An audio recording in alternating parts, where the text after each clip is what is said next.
The Secret of Fort 51 by Johnson Davies. Chapter 1.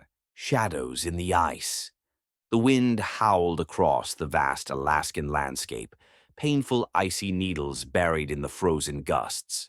FBI Special Agent Cord Tanner trudged through knee-high snowdrifts, his breath visible despite the heated tactical gear he wore. Around him, a dozen Tier 1 operators moved with precision, scouring the crash site as if it held secrets capable of sudden death. The remains of the object were not metallic, not conventionally. A section of what looked like black glass shimmered in the pale northern light, forming curves that defied geometry. It didn't reflect the landscape. It swallowed it, like a void. Cord crouched beside a fragment and opened his field scanner. It flickered erratically, unable to catalog what it was seeing. "We're not in Kansas anymore," he muttered, briefly thinking of his wife Kathy and their 10-year-old twins, Mark and Sarah. One of the techs jogged over, slipping slightly. "Sir, Space Force Defense Telemetry confirms the object originated outside Earth's atmosphere. Not Russian, not Chinese." Cord nodded slowly. That was what he feared. Just then, a secure ping lit up his encrypted satellite phone. The incoming message was brief: Tanner. Reroute to Washington immediately. Priority red. Jet awaiting. He frowned. He'd barely begun the site sweep, but orders were orders. He looked one last time at the shattered starship, or whatever it was, and felt a sharp pang of dread. It wasn't just the cold that bit at him. It was something deeper, something wrong. Washington, D.C., hours later. Cord sat alone aboard the FBI's Gulfstream G550. His seatbelt strained as the aircraft banked hard over the Appalachians. Across from him, a steel case sat unopened. An armed uniformed guard stood nearby, silent but alert. "Open it," Cord said. The guard slid the case across and unlocked it. Inside was a dossier sealed with a red stripe. Fort 51 Protocol, top secret, eyes only. Cord scanned the contents, pulse quickening. Fort Knox had housed more than gold. Beneath it, in a sub-basement few knew existed, sat the centerpiece of alien research, the holy grail of all alien artifacts, the Roswell spacecraft. Not a relic, a fully refurbished starship. And now it was missing. Even worse, the gold vault above had been contaminated with polonium, a radioactive substance so potent it rendered contact lethal within weeks. The gang had dug up using industrial mining tech and found death awaiting them. But instead of retreating, they had pivoted and stolen an intergalactic spacecraft. And, Cord gasped, also taken was a living alien survivor. Cord leaned back, exhaling. Time was already slipping. Exposure to that ship would kill everyone, including him, if he couldn't retrieve it in time. But that wasn't the worst part. The last page of the file showed one thing: a transmission signal recently activated from within the stolen ship. It was sent to the stars. Chapter 2. The Fort Knox Secret.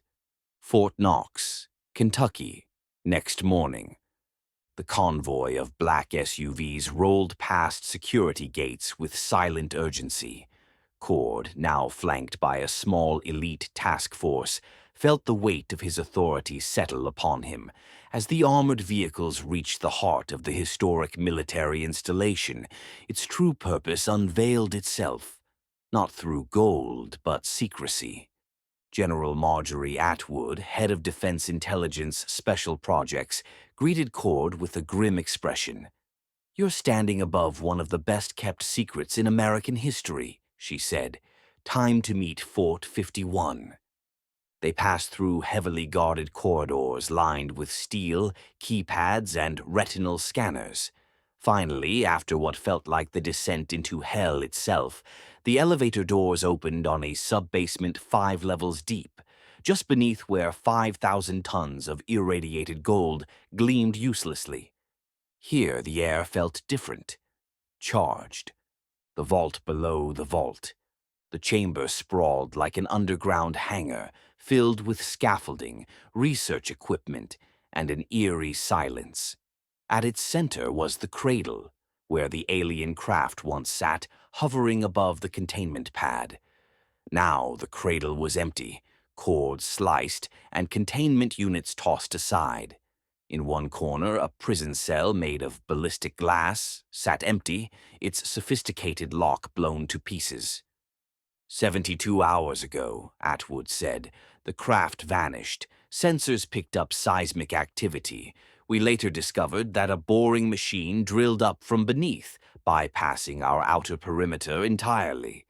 Cord took in the scene. Burn marks, scattered documents, a half-dozen body bags zipped tight in the corner. I thought they were after the gold, she continued. Turns out they weren't.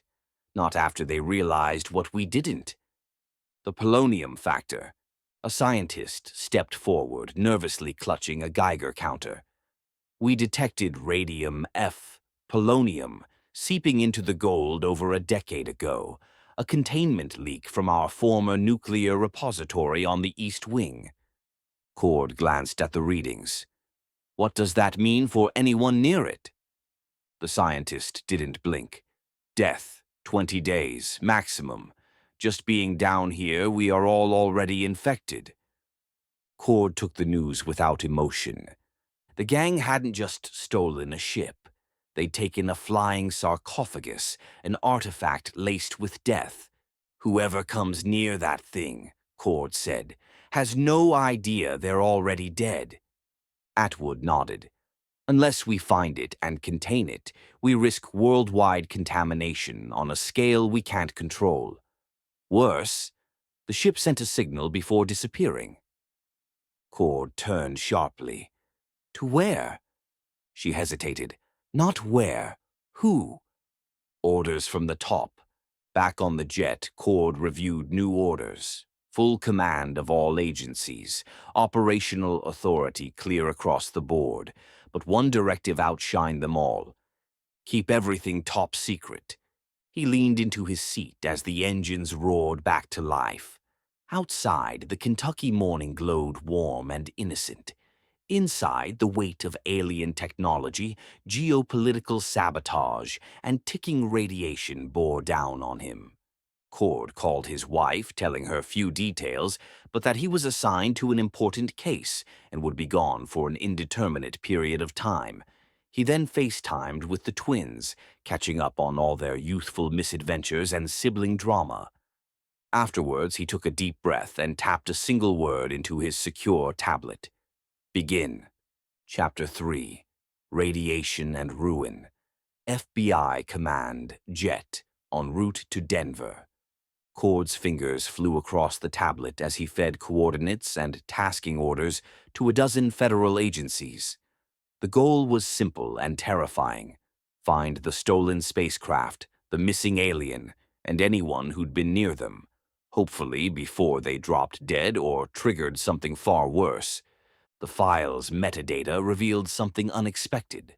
A trail of geological vibration signatures matched to a single industrial boring system used in deep urban mining, a model not available in Northern America. He looked up at the armed guard. Get me everything you can on foreign tunnelers with transnational reach. I want logistics, shipments, black market purchases, especially anything sold to private buyers. Langley, Virginia, FBI Forensic Lab. Agent Naya Jax, Cord's liaison from counterintelligence, met him on a video call as the jet passed over Missouri. Her voice was tight, professional, laced with urgency. We ran seismic data on the Fort Knox breach. The boring machine used is classified as a Level 7 subsonic driller. It is known to operate without generating detectable heat signatures. We found only one buyer with the funds and lack of oversight to purchase such a unit. Lin Zhao. Zhao, the tech mogul. No, she said darkly. Zhao, the rogue billionaire. Expelled from China for illegal AI experimentation, banned from European markets, currently flagged with a red notice by Interpol. Cord absorbed the information. What's he doing now? According to Intel, building his own empire on a private island off Madagascar, a place designed for people who don't want to be found. Remote island, Indian Ocean. Within 10 hours, Cord's strike team was airborne. Predator drones scoped the island perimeter, while encrypted feeds showed a massive underground lair nestled between volcanic ridges. And something else, radiation spikes. The signature matched the contaminated ship. In darkness, 4 tilt-rotor aircraft dropped below radar, slicing through thick tropical storms. Cord and his strike team prepped gear, hazmat suits, EM field detectors, alien tech disruptors. The compound sat inside a volcanic trench, shielded from satellites by layers of magnetic stone. As the aircraft descended, the silence became louder. Not a single response to their passive scans, no radio interference, no patrols, just a graveyard quiet facility, hiding within the jungle like a tomb. "Eyes up," Cord said softly. "I don't like quiet." Inside the fortress, the strike team breached the perimeter wall with thermal cutters. Inside, the place was pristine, too pristine. Every surface polished, laptops still open, meals half-eaten, but no one alive.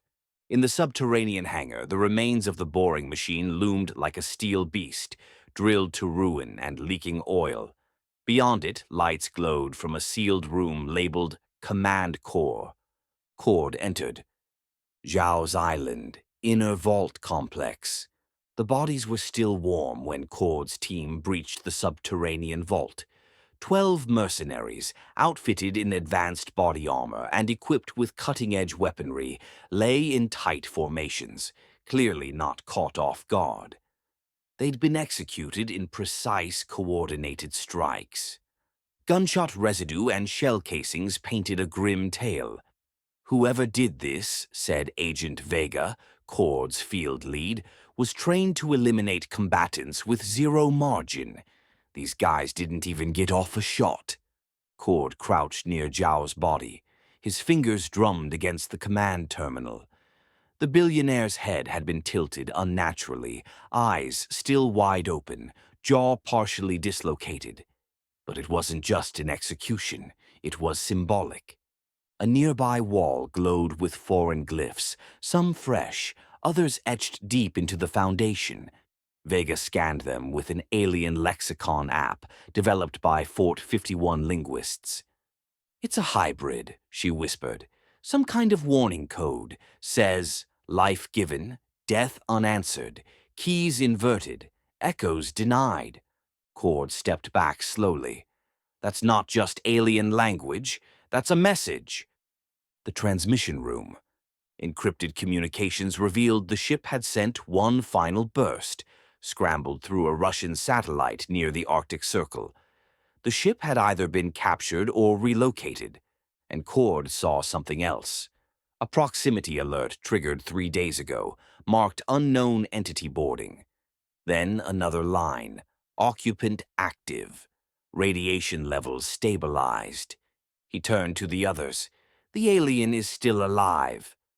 Analysis room, jet return flight. Jax joined Cord again, this time looking more shaken than before. "We decrypted part of the reply. It's not just a confirmation. It's a countdown." Cord's jaw tightened. "Countdown to what?" "A rendezvous," she said quietly. "Coordinates point to Siberia." The transmission was alien, but layered with human modulation, suggesting that Earth-based operatives helped trigger it. Zhao might have been a puppet, not a mastermind. Cord leaned back, rubbing his temples. He had less than 2 weeks before the polonium exposure finished what the gang had started, and maybe less before whoever, or whatever, was on the receiving end of that message arrived. He watched the frozen footage one last time. Zhao slumped against an alien console, surrounded by hired guns and stolen hope. Behind him, The wall flickered with untranslated symbols. A single one glowed red before vanishing completely. Cord stared as it blinked once more in a language no human had ever spoken. "We are coming." The team scanned biometric traces left at the compound. Most were human. One wasn't. "Whatever left that trace," Jack said, "wasn't human. It matches recovered biological samples from Roswell. We think the occupant, the alien, is loose, and maybe helping someone." Cord stared out the jet window as lightning split the horizon. He had command of every tool in America's war chest, but what he didn't have was time or immunity. He checked his exposure tracker. 15 days left. Chapter 4. Corpses and Clues. Autopsy Room. Jet return flight. They flew the bodies to a covert mobile lab stationed in the skies. Dr. Evie Tarasova, a defector from the Russian Academy of Sciences working with Fort 51 scientists, examined the wounds with chilling efficiency. "These shot patterns," she said, highlighting precision points across the bodies, "match a Russian Spetsnaz assassination unit. But they used a tactic we haven't seen in 30 years, clean cut-throughs with accelerated rail rounds." "Meaning?" Cord asked. "Meaning someone resurrected Soviet Cold War tech, and they're using it against anyone who interferes." Reconstructing the timeline, surveillance data around the island offered a window into the moments before the massacre. A black submarine surfaced near the facility 12 hours prior, unmarked but bearing structural similarities to Russian Alpha-class vessels. Then came the oddity. Infrared drones captured a figure, lanky, otherworldly, moving through the wreckage after the killings. Not with the team, not armed, just observing. "It's the alien," Vega said. "It escaped during the heist. Now it's tracking the ship." Cord absorbed that. A lone extraterrestrial wandering a jungle ruin filled with irradiated ghosts, possibly trying to stop what had been unleashed. Russian signal intercept. Back on the command jet, Cord reviewed decrypted comms chatter. A Russian ground station in the Arctic Circle had received the alien signal before it bounced to deep space. A scrambled reply came back almost immediately from a location 200 light-years away. What disturbed him most wasn't the reply's content, it was the speed. Dr. Tarasova looked pale. "That kind of reply isn't possible unless the destination was already listening." Cord nodded slowly. The invasion protocol was never about calling for help. It was confirmation. Final moment. Siberia beckons. The alien glyphs etched in blood-streaked stone begin to align with navigation symbols used in the Fort 51 archives. Vega overlays them into a star map. Coordinates light up one cold place. Siberia. Cord's countdown now reads 13 days to fatal exposure. With a chilling breath, he stands. "Prepare exfil. Next target, the Russian Arctic. We're not just chasing tech anymore. We're chasing an alien invasion." Chapter 5. The Signal. Fort 51. Special Research Annex. The metallic hum of alien tech pulsed in the low-lit chamber as Cord stared at the decoded transmission projected onto the wall. Linguists from DARPA, NSA, and Fort 51's own Xenocom division stood in silent awe. The message wasn't just data, it was protocol. A ritualistic call initiated only under catastrophic circumstances. A call that included Earth's coordinates, a radiation profile, and one word repeated 3 times in an alien dialect. Abandonment. "It's not a request," said Dr. Sanjay Mirek, the linguist leading the decrypt. "It's like an obituary." Cord stepped forward. "From us?" "No," Sanjay said. "For us." White House Situation Room, late-night briefing. National Security Advisor Jessica McGuire stared at the screen as Cord explained what the reply meant. The ship sent a signal. Someone out there heard it. And instead of responding with diplomacy, they sent confirmation of interstellar mobilization. Mobilization, she asked. Cord hesitated. They're coming, fast, and a lot of them. Dr. Tarasova added, that speed implies they weren't just waiting. They were watching.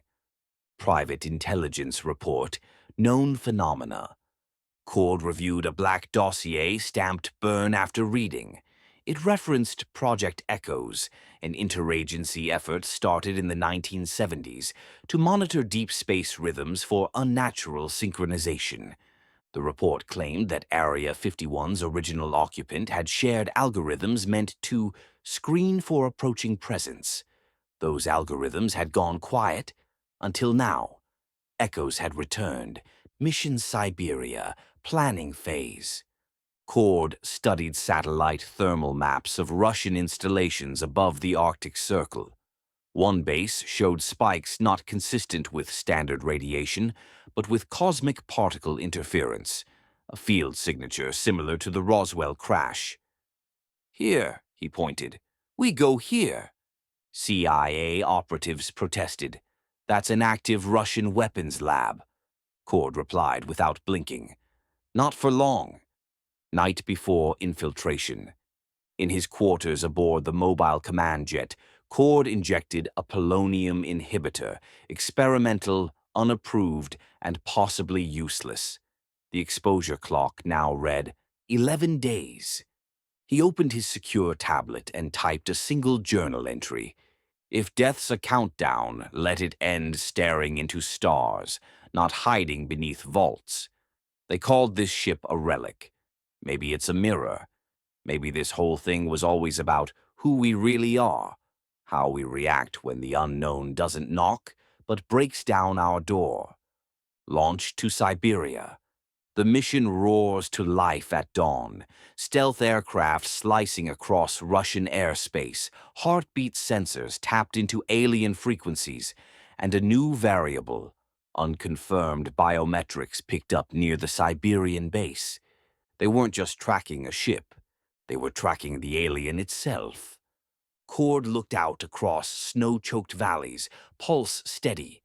They'd made contact. They'd sent a signal. Now something was coming, and it wasn't asking permission. Chapter 6, Ghosts Beneath the Ice. Northern Siberia, permafrost perimeter. Snow gnawed at the edges of Cord's mask as his team disembarked from the stealth transport under total radio silence. Wind lashed across the tundra like a living thing, feral, ancient. His boots sank into the untouched powder as they approached the target, a buried Russian complex marked in Cyrillic script, Scientific Outpost Number 89. Radar scans had revealed irregular energy surges, something pulsating beneath, unlike anything Earth's physics could explain. Pulse rhythm matches known alien drive systems, said Vega, tracking biosigns. And one anomalous life form, non-human. They were close, breaching the Arctic vault. The team descended through a rust-slick elevator shaft, air thick with condensation and ionized metal. Lights flickered. Russian bodies, some frozen mid-stride, littered the hallway. There'd been no firefight, no resistance, just collapse. Dr. Tarasova paused beside a fallen researcher, Geiger counter buzzing wildly. Radiation levels here shouldn't be survivable. Cord's tracker blinked. 10 days left. The research chamber. The heart of the base was illuminated with violet light. At its center, the stolen alien craft hovered inches above the containment pad, just as it had at Fort 51. But its panels shimmered differently now, subtly shifting in texture and glyphs. Something had awakened inside it. Then a shape moved behind it. Tall, slender, not quite human. The alien. First contact, again. Cord raised his weapon but didn't fire. The creature emerged slowly, cloak torn, translucent skin scarred with surgical lines. Its face, a geometric blend of symmetry and sorrow, met his gaze without aggression. Through a voice translator built by Fort 51, it finally spoke. "My name is Sam. Your scientists have named me Sam as an abbreviation for Synergetic Alien Male. I arrived on a mission of peace. Your people answered with guns and captivity." Cord lowered his gun. "Why did you come, Sam?" Sam's reply was musical, mournful. He spoke of 1947, Roswell, his mission of interstellar diplomacy halted by fear and isolation. Tortured, silenced, encased in glass beside his ship like a relic no one understood. Now he had awoken to stop the signal. Alliance in frost. Cord stepped forward. "We triggered something, didn't we?" Sam nodded. "Yes, a beacon. Implanted in me, hidden from your scientists. Now it calls home." Sam gestured toward the craft. "This was built to preserve life. Your military turned it into a weapon." Cord's mind swirled. If what Sam said was true, then Zhao and the Russians hadn't just stolen alien tech. They'd corrupted a message meant to prevent war. The path forward. Sam knelt beside a console and reconfigured the transmission matrix. Symbols changed. Radiation levels within the chamber dropped. A biological dampener activated. "I will help you," Sam said, "but only if you understand. This war is not theirs, it is yours, between fear and wisdom." Cord checked his health monitor. The inhibitors were slowing the damage. Barely. But now, for the first time, he didn't feel so helpless. Final moment. The ghost leaves a trace. Back on the surface, as the team evacuated with the alien and the craft prepped for exfiltration, Cord noticed something strange. Each Russian body was marked with a burned glyph. Not alien. Not human. A third symbol. Vega scanned it. It read, "Null arrival." Cord stared into the storm-choked horizon. Someone else had arrived before the reply even landed. Chapter 7. The Peacekeeper. Siberian Arctic. Mobile Command Shelter. The blizzard roared around the reinforced command shelter, nestled into the permafrost. Inside, Cord sat across from the alien figure, its posture precise, its eyes faceted with an amber hue that seemed to shift between sadness and caution. "You weren't supposed to be here," Cord said. "I was," Sam replied calmly. "But not like this." Sam's voice, translated through Fort 51's sonic interpreter, had a cadence like bells underwater. The story unfolded slowly. Roswell, 1947, revisited. My original mission wasn't reconnaissance, conquest, or biological study. I had come in peace. Sent from a federation of civilizations orbiting the Proxima Centauri cluster, Sam's goal was to establish contact with sentient life emerging toward primitive spaceflight. Earth's post-World War signals were crude, but promising. The craft had deliberately chosen a soft entry, only to be shot down. Sam was captured, contained, studied, interrogated, mistranslated. Cord leaned forward. "And you just let it happen?" "I was injured in the crash, then sedated," Sam answered. "Eventually, I was forgotten and imprisoned, an exhibit in a zoo of one." The craft's purpose. Cord stood beside the alien craft again, now vibrating gently, its hull dimming and brightening in a rhythm. "It's not just transportation, is it?" "No," said Sam. "It's a neural temporal bridge. Its core systems adapt to my consciousness. My presence stabilizes its radiation signature, but when I lose proximity, it goes into protective mode and turns hostile. So the polonium amplified my absence to the ship. Plus, human tampering, and they attempted to rebuild what they didn't understand. The stolen craft had become volatile when disconnected from its sentient host, not by design but by neglect. It had sent out a distress beacon before Sam could suppress it. The countdown deepens. Cord's biometrics flashed. 9 days left. He injected a second inhibitor. Pain tingled behind his ribs, subtle but rising. Sam placed one elongated hand against Cord's chest. "I cannot cure you," he said, voice quiet. Cord nodded. "I know. But can you stop the fleet?" A long silence. "I can offer them proof," he said, "of human compassion. If we survive long enough to reach their frequency." Planning the broadcast, Sam modified the craft's interface, symbols aligned into concentric halos. He needed time. The signal wasn't just information, it required emotion, caring, empathy. "We must show them your potential," Sam said. "In words, in actions. You must become the message." Cord stared at the console. "Me?" "Yes. You who hunted aliens, you who now protect me. Only the paradox will earn their attention." The pact.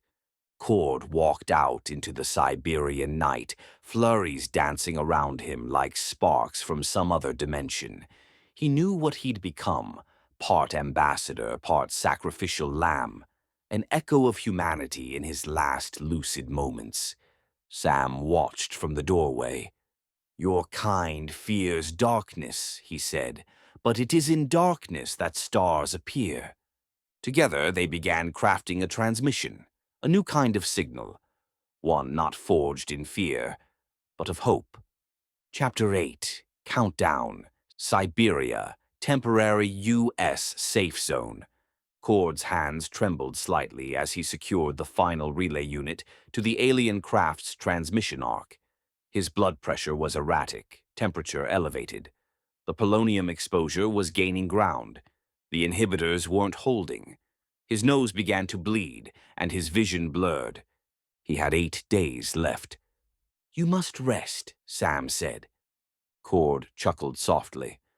"I'll sleep when this is over, either way." Assembling the message. Inside the craft, Sam configured the broadcast through empathic resonance. It was constructed of a fusion of visual memory, biofeedback, and emotional imprint. It would not be a file or speech. It would be Cord's essence, sifted through everything he had seen. Alaska's shattered ice, Zhao's mutilated body, the scorched Russian vault, the glyphs glowing with judgment. "You are a reflection of your kind," Sam said. "Messy, passionate, relentless." Cord stared at the interface. "Then let's show them the whole reflection." He thought of his wife, his children, and the loving parents who raised him. Sabotage from within. Suddenly, the base's early warning system flashed red. Unauthorized inbound drone. Russian origin. Scrambled ID. A rogue paramilitary unit had deduced their location. Jamming signals spiked across their frequency range. Vega raced in from the perimeter. "They're trying to block the transmission," she shouted. "They know what you're doing." Cord grabbed his sidearm and secured the entry zone. Snow churned as explosives detonated at the fringe. The base shook. RPG rounds pounded frozen rock as the small strike team held back the intruders. Meanwhile, Sam worked furiously to maintain signal stability. Each blast knocked the transmission arc out of sync. "We must finish," he said. "They must see." Cord's final play. During a lull, Cord ran outside into the firelight, a portable signal core strapped to his back. Russian drones closed in. He activated a shortwave burst tied directly to his own biometric readings. "Scan me," he told Sam. "I'll be the anchor." The transmission surged. Images from his mind ripped across atmospheric lenses and cosmic shadows. Cord as a boy watching stars. Cord's father teaching him how to drive. Cord and Kathy's wedding, Cord watching the miracle of his twins being born, Cord at Fort Knox, stunned by gold-turned poison, Cord here and now, dying but defiant. It was raw, human, and Sam amplified it. Contact made. The sky shimmered above the blast zone. For a moment, everything stopped. Sam's eyes widened, not in fear, but in recognition. "They have received it," he whispered. A new signal pulsed in reply. Not hostile, not indifferent, just listening. Cord collapsed into the snow. His vitals plummeted. Sam knelt beside him, resting a hand on his chest. "You have done what others feared. You spoke not with weapons, but with memory." And somewhere in the cold vacuum between stars, an invasion fleet paused. To reconsider. Chapter 9. Icebound Battle. Siberian Wastes. Perimeter of Outpost 89. The silence shattered at dawn. Russian paramilitary units surged across the icy plains with APCs and aerial drones. A full assault, sanctioned by no official government, but backed by covert operatives determined to seize alien tech before it was turned against them. Their orders were simple: take the craft, kill whoever got in the way. Inside the base, Cord's team scrambled. Explosives were rigged at choke points. Sam adjusted the craft's field, shielding its energy core from incoming EMP pulses. Cord loaded his final magazine. He wouldn't make it through another firefight, not without consequences. His bloodstream buzzed with radiation, and his strength was waning. Every muscle screamed in pain. 7 days left. The first wave. Missiles screamed through the early light, striking rock and infrastructure. Vega led the countercharge, using sonic scatter tech and terrain to slow the invaders. Cord moved with her, every step like a seismic warning in his chest. A Russian strike drone fired a railgun burst at the containment chamber, only to be deflected by a shimmering force field emitted from Sam himself. "It is conscious," Sam said, "protecting you." Cord glanced back at the craft. "Then let's make that protection count." Ground zero. The Russians breached the command tunnel, pouring in with precision. Hand-to-hand combat erupted. Smoke, fire, shards of frozen air. Cord took out 3 attackers before collapsing against a corridor wall, coughing up flecks of red. Vega dragged him back toward the craft. "We're outnumbered." "We weren't supposed to win," he rasped. "We were supposed to hold." Sam entered the fray, not with weapons, but presence. His very movements emitted waves of destabilization, scrambling enemy optics and sensors. Several Russians dropped their weapons, hallucinating visions they couldn't explain. A few ran. The choice.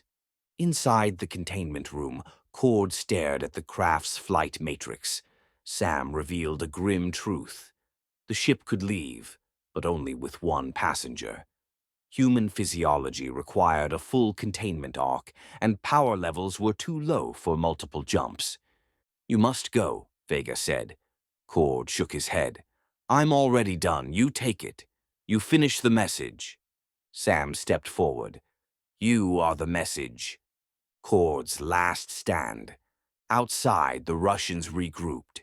Cord took his final inhibitor shot, rose to his feet, and ordered the team to withdraw. Then, with a scorched command console, he activated the craft's broadcast failsafe, feeding in every moment, every death, every glyph into the lens of his humanity. The skies pulsed, the craft ignited. The Russians saw something impossible and stopped. Sam bowed before Cord. "You are broken, but you have spoken. They will listen. Perhaps." Cord smiled faintly. "If they don't, I'll still have tried." And as the night swelled with cosmic echoes, the craft prepared for its final transmission, to reach the stars not with tech, but truth. Chapter 10. The Departure. Siberia. Aftermath. Smoke curled from the scorched tundra as the last Russian unit retreated under the weight of impossible physics. Snow drifted through the shattered containment facility, landing like ash across shattered drones and blood-black ice. Cord sat alone, slumped against the transmission pylon. His vitals had dropped below safe thresholds, internal bleeding, organ failure traveling his body like dominoes, radiation in his bones, and too far gone to reverse. And yet, he still breathed, not like a man dying, but like someone who had done what he came to do. Farewell to the Peacekeeper. Sam stood before the craft's open entry hatch. His frame shimmered now, infused with Cord's broadcast, a flicker of humanity echoing into the deep. He turned, placing one hand over its heart, or whatever organ beat beneath his chest. "You are not perfect," he said, "but you are resonant." Cord chuckled, lips dry. "That's the nicest thing anyone said to me after stealing my spleen." Sam smiled, almost human now. "Your story altered theirs. They are not coming. Not yet." Then he stepped inside. Launch into silence. With a hum that bent air and light, the ship rose. No combustion, no wind, just rising slowly, like a memory returning to the sky. The snow around it vaporized. Cord shielded his eyes. Then it was gone. No sonic boom, no radiation surge, just silence.